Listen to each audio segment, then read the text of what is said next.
30 से 50 इयर्स के बीच में होती है ब्रेस्ट में ऐसे चेंजेस, और रिप्रोडक्टिव एज में फ़ीमेल्स अक्सर अपने डॉक्टर के पास जाती है, उनको बहुत सारी परेशानियां होती है ब्रेस्ट में। तो आज हम फ्रेंड्स इसी टॉपिक पे बात करेंगे। मेरा नाम डॉक्टर शिल्पा जम्वाल है, मैं सीनियर गायनेकोलॉजिस्ट हूँ और अक्सर फीमेल्स हमारे पास आती हैं जो कि ब्रेस्ट में चेंजेस को लेके बहुत वरीड होती हैं। उनको ब्रेस्ट में 3 तरीके के मोटे तौर पे देखा जाए तो प्रॉब्लम्स होती हैं। पहली प्रॉब्लम होती है उनको ब्रेस्ट में दर्द। दूसरा होती है कुछ ऐसे चेंजेस जिसे फाइब्रोसिस्टिक चेंजेस कहते हैं, जिस वजह से उनको अपनी ब्रेस्ट में गांठ का महसूस होना पता चलता है। और तीसरा होता है निपल से मिल्क का आना या सिक्रीशंस का आना। तो मोटे तौर पे इन 3 चीज़ों पे हम आज रोशनी डालेंगे और आपको थोड़ा विस्तार में बताने की कोशिश करेंगे आखिर ये प्रॉब्लम्स क्या है और कैसे आप इनसे निजात पा सकते हैं। तो सबसे पहले फ्रेंड्स हम बात करते हैं तो आती है ब्रेस्ट में पेन की वजह। फीमेल्स आती हैं 30 से 50 इयर्स की रिप्रोडक्टिव एज में होती हैं और उनको ब्रेस्ट में दर्द होती है। ब्रेस्ट में दर्द को जिसे मिस्टेल्जिया कहते हैं, इनको 2 भागों में बांटा जा सकता है। 2/3 केसेस जो मिस्टेल्जिया के होते हैं वो पीरियड्स के दौरान होते हैं या 1 हफ्ता पहले होते हैं, प्री मेंस्ट्रुअल होते हैं या पेरी मेंस्ट्रुअल होते हैं। इसमें फीमेल्स को पीरियड्स आ रहे होते हैं, साथ में ब्रेस्ट में भी पेन आना शुरू हो जाता है पीरियड से आने से पहले और पीरियड के दौरान। अब ऐसी फीमेल्स को क्या करना चाहिए?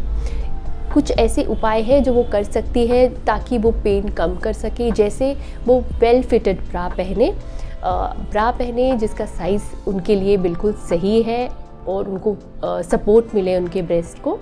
दूसरा, वो कुछ रिलैक्सेशन टेक्निक्स का इस्तेमाल कर सकती है, कुछ एक्सरसाइजेस कर सकती है, योगा एक्सरसाइजेस कर सकती है जिससे ब्रेस्ट में पेन कम की जा सकती है। तीसरा, अपने खाने में वो विटामिन B6 और विटामिन E की मात्रा को बढ़ाए। जो सप्लीमेंट्स आते हैं B6 के या विटामिन E के, उनको लेना शुरू कर दे। इससे भी मिस्टेल्जिया या ब्रेस्ट में पेन जो पीरियड्स में होता है उसमें निजात पाया जा सकता है, उसे कम किया जा सकता है। फिर आ जाता है कि डाइट में फ़ैट की मात्रा कम कर दी जाए और फाइबर की डाइट यानी सैलेड्स हो गए, इनको ज़्यादा खाया जाए। इससे भी मिस्टेल्जिया में फ़र्क पाया जाता है। फ्रेंड्स, अगर इन सब के बावजूद आपको पेन जो है मिस्टेल्जिया कम नहीं हो रहा है तो अंत उपाय यही हो सकता है कि आप एनाल्जेसिक्स या पेन किलर का इस्तेमाल कीजिए और पेन को कम कीजिए। पर अगर आप पहले बताए कि जो भी मैंने अंकित किए हैं ये पॉइंट्स फॉलो करेंगे तो हो सकता है आपको पेन किलर कम खाना पड़े या ना खाना पड़े। तो ब्रेस्ट में पेन मिस्टेल्जिया के 2/3 कॉजेज़ जो मैंने वजह है मिस्टेल्जिया की पीरियड के दौरान उसका डिस्क्राइब किया है। फिर 1/3 केस में जो मिस्टेल्जिया होता है वो पीरियड से रिलेटेड नहीं होता है। वो इस वजह से हो सकता है कि कोई इन्फ्लेमेशन हो, कोई इन्फेक्शन हो गई हो जिसे मेस्टाइटिस कहते हैं, या फिर कोई ऐसी चेंजेस जो कि कैंसर की तरफ जा रही हैं उस वजह से, जिन्हें नियोप्लास्टिक चेंजेस कहते हैं, उन वजह से भी 1/3 केस में मिस्टेल्जिया या ब्रेस्ट में पेन हो सकता है। या कोई ब्लड वेसल की चेंजेस जो है ब्रेस्ट में हो गए हैं, इस वजह से भी जो है ब्रेस्ट में पेन हो सकता है। ये 1/3 मिस्टेल्जिया का कॉज हो सकता है। बात करें मेस्टाइटिस की या ब्रेस्ट में होने वाले इन्फेक्शन की, उसको भी ब्रॉडली हम 2 कैटेगरीज़ में बांट सकते हैं। एक कैटेगरी होती है पुरपुरल मेस्टाइटिस और एक कैटेगरी होती है नॉन पुरपुरल मेस्टाइटिस। पुरपुरल मेस्टाइटिस का मतलब है ब्रेस्ट में इन्फेक्शन 3 महीने बाद डिलीवरी के जो हो जाती है उसको पुरपुरल मेस्टाइटिस कहते हैं। इसमें फीवर आना, ब्रेस्ट में पेन होना, ब्रेस्ट की स्किन का लाल होना, ब्रेस्ट से मिल्क आना, ये सब हो सकता है। इसमें हम सलाह देते हैं फीमेल्स को कि वो भी वेल फिटेड ब्रा पहने, अपने मिल्क को एक्सप्रेस करें प्रॉपर्ली, अच्छे से गांठ ना बनने दें, टाइमली एक्सप्रेस करें बार बार, और पेन किलर का इस्तेमाल कर सकते हैं और हॉट फर्मेंटेशन कर सकते हैं या गर्म सिकाई करके भी वो ब्रेस्ट पेन को कम कर सकती हैं। अगर इन सब उपाय नहीं ठहरा है, सही नहीं रह रहा है सब कुछ, तो ऐसी दवाइयाँ भी दी जा सकती है जिससे मिल्क का आना बंद किया जा सकता है, सो दैट वो जो उनको प्रॉब्लम चल रही है वो ख़त्म हो जाए। नॉन पुरपुरल मेस्टाइटिस में जो होता है वो कंडीशंस होती हैं जहाँ पे फीमेल ने अभी रिसेंटली डिलीवरी नहीं की है बट उनको मेस्टाइटिस है, यानी इन्फेक्शन है ब्रेस्ट में, जिसके बहुत से कारण हो सकते हैं। इंजरी के बाद इन्फेक्शन होना, ऐसा सब हो सकता है, तो उसका उस तरीके से हम इलाज कर सकते हैं। तो ये रहा दोस्तों मिस्टेल्जिया के मैंने ब्रॉडली बताया है, जो ब्रेस्ट पेन होता है उनको किस कैटेगरीज में बांट सकते हैं और क्या क्या इलाज किया जा सकता है। फिर दूसरी कैटेगरी आ जाती है, क्या प्रॉब्लम आ जाती है जिसमें फीमेल हमारे पास आती है, वो होती है फाइब्रोसिस्टिक चेंजेस। फीमेल्स को महसूस होता है कि उनकी ब्रेस्ट जो है या तो भारी भारी महसूस होता है या उसमें कोई गांठ जैसी महसूस होती है, जिस वजह से वो हमारे पास या अपनी गायनेकोलॉजिस्ट के पास जाती है। तो ये चेंजेस जो फाइब्रोसिस्टिक चेंजेस हैं, ये यूजुअली हार्मोनल इम्बैलेंस की वजह से हो सकते हैं, और ये जब ब्रेस्ट बनना शुरू होता है, जिसे मैचुरेशन ऑफ ब्रेस्ट कहते हैं, उस टाइम पे कोई ऐसी प्रॉब्लम हो जाती है जिस वजह से ब्रेस्ट में गांठ या गिल्टी बन जाती है। ज़्यादातर केसेस में ये इन्फेक्शन, ये जो प्रॉब्लम है गांठ की, ये कैंसरस नहीं होती है।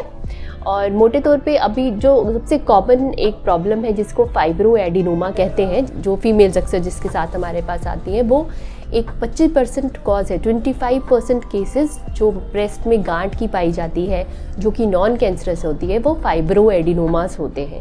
फाइब्रो एडिनोमास कहे जाए तो एक गांठें होती हैं ब्रेस्ट में जो फीमेल को महसूस हो सकती हैं। ये जो 15 से 30 साल के आसपास के एज के बीच में ये गांठें पाई जा सकती हैं। ये गांठ आराम से मूव होती है ब्रेस्ट में, जैसे कोई मार्बल होता है, एक स्टोन होता है, वैसी महसूस होती है ब्रेस्ट में, गिल्टी जैसी।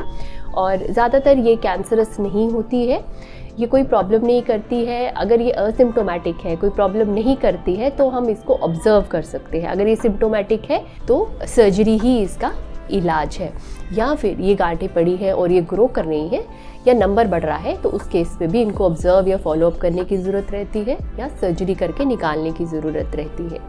तो फाइब्रो एडिनोमा बहुत कॉमन है और यंग एज में होता है, और अक्सर फीमेल्स हमारे पास आती है और उनको हम यही सलाह देते हैं, या तो उसको ऑब्जर्व किया जाए या फिर उनकी सर्जरी करके उनको निकाल दिया जाए। तो तीसरी कैटेगरी, ब्रॉड कैटेगरी आ जाती है जब ब्रेस्ट में से मिल्क एक्सप्रेस होता है। आपने देखा होगा बहुत सारी फीमेल जो कि एक तो कैटेगरी हो गई कि वो लैक्टेटिंग है, उनमें तो हो सकता है प्रेगनेंसी अभी न्यू ठहरी है तब भी मिल्क आ सकता है, ये प्रेगनेंसी है तो आ सकता है। बट एक कैटेगरी ऐसी भी होती है जहाँ फीमेल प्रेग्नेंट नहीं होती है बट उसको मिल्क आता है, उसको भी ग्लैक्टोरिया कहते हैं। बट वो कौन सी कंडीशन है जहाँ पे प्रेगनेंसी तो नहीं है पर ब्रेस्ट में से मिल्क आ रहा है, वो हो सकती है जैसे हाइपोथायराइडिज्म होता है, और एक कंडीशन होती है प्रोलैक्टिनोमा। प्रोलैक्टिनोमा एक तरह की ब्रेन में बनी हुई एक सूजन या गांठ कह सकते हैं, जो हार्मोन ज़्यादा प्रोड्यूस करता है जिसे प्रोलैक्टिन कहते हैं, और हाइपरप्रोलैक्टिनोमिया की वजह से भी ब्रेस्ट में से मिल्क आ सकता है। तो ये जो प्रोलैक्टिन है, ये इसकी भी कोई दवाई होती है। ग्लैक्टोरिया को कम करने का और ख़त्म करने के भी बहुत सारे तरीके हैं, उसमें से एक है या तो हम उसको ऑब्ज़र्व किया जाए और धीरे धीरे अगर वो ब्रेस्ट सपोर्ट से या रिलैक्सेशन एक्सरसाइजेज से वो कम हो जाता है, फॉलोअप रखते हैं पेशेंट का, तो ठीक है। अगर नहीं होता है तो हम उसकी थायराइड को इन्वेस्टिगेट करते हैं, उसके प्रोलैक्टिन को इन्वेस्टिगेट करते हैं।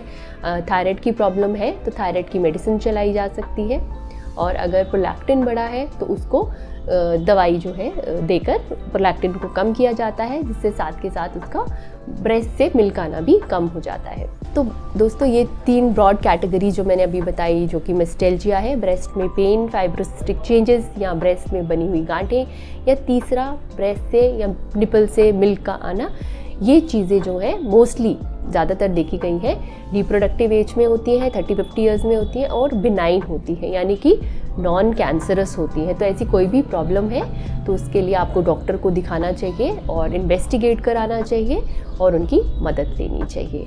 तो दोस्तों आज हमने ये टॉपिक डिस्कस किया है। Hope you like our channel, please subscribe and like our channel too. Thank you.